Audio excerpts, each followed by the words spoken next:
I'm sorry two of the hardest words to say in the English language because it means we have to admit that we probably did something wrong or we made a big mistake or maybe we even did something that we're a little bit embarrassed about.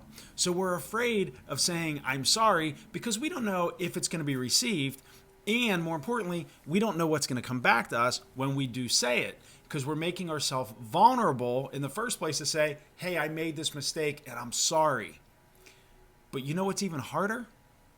Is apologizing to ourselves to say, I'm sorry for whatever we have done to ourselves. Because you can't run from the truth and you can't lie to yourself. No matter how hard you try and no matter how good you think you are, deep down inside, you know. When you look in the mirror, you know what's going on. You know what you did, right? We all do. We've all been there. We all try it. We all do it each and every day. But you know what? It's okay. And sometimes the I'm sorry doesn't really have to be because you specifically did something wrong. Maybe it's because you haven't done that thing that you always wanted to do that you knew was right. Maybe you always saw yourself in a certain career or doing something, but you never did it. And in your mind, you're there, but maybe you just have to admit, like, hey, you know what?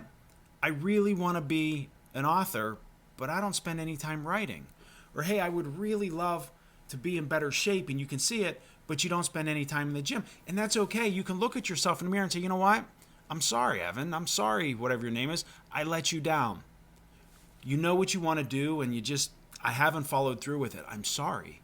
It's a great way to reset whatever's going on in your life. Maybe it's something with a partner, with a relationship, with a spouse, with a friend. Maybe you have that friend that you know is going through a tough time, or maybe they lost somebody, or somebody lost a job, and you just don't know what to say. You want to call them, you want to be there, but you don't know what to do or say. Like, we all get in those situations, right?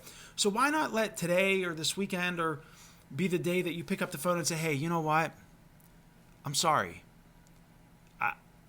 I'm sorry I wasn't a better friend or husband or son or wife or whatever, but I want to be better for you.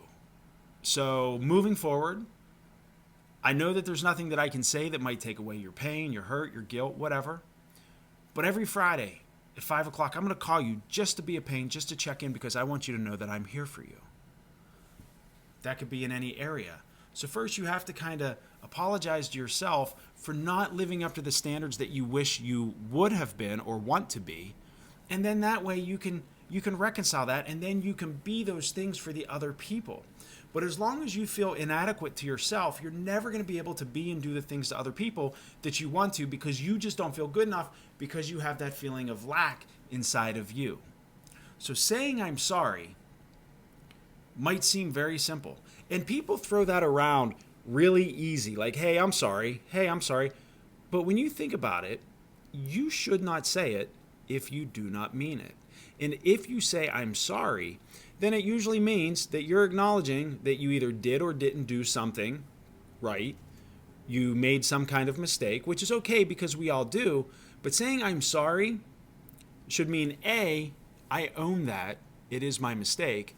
And B, I'm going to try harder to not make that mistake again with you. And I'm going to try to hold myself to a higher standard to be the person that you need me to be for you. So I don't know if you have anything in your life going on or inside that maybe you're not happy with, you want to move on from, you're trying to explore, expand into anything. Why don't you try sitting down, doing an evaluation, apologize to yourself, let it go, make your plan, and move on. And then that way, you won't have anything holding you back. And then you can go be, do, and have the person and life that you want.